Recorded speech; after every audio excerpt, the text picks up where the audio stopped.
bago tayo mag-umpisa mga chong, paki-like muna na tong video dahil malaking tulong na yan sa ating munting channel. Well, nagsalita na nga itong si Shabazz Muhammad patungkol sa bagong 4-point rule ng liga kung saan wala itong nakikitang problema sa implementasyon. Well, ayon pa kay Shabazz Muhammad ay sinabi nga neto na okay lang sa kanya ang 4-point rule dahil para naman ito sa mga fans at sa liga mismo. Kaya naman exciting ito para sa lahat. So mukhang effective nga itong ginawang 4-point rule implementation ng liga dahil tumahimik na nga ang mga tao na nagre-reklamo noon patungkol dito.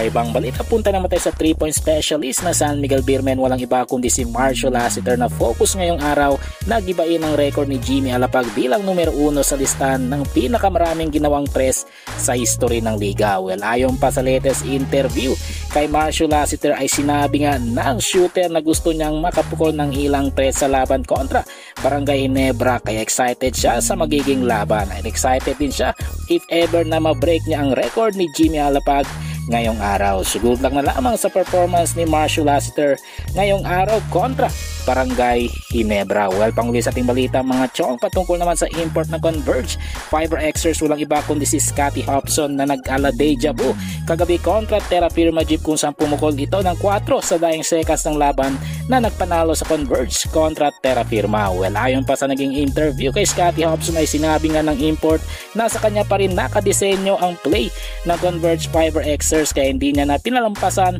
na pumukol ng 4 nung makakita siya ng espasyo. Well, natawa na lamang si Hobson sa question ng interviewer patungkol sa deja vu na nangyari at kung dapat pinaw na lamang siya upang hindi siya maka-4. Well mga chong, nandito na lang ang ating balitang PBA at syempre huwag kalimutan mag-subscribe at i-like itong video bilang pag-suporta. So this is Channel B once again. I'm out.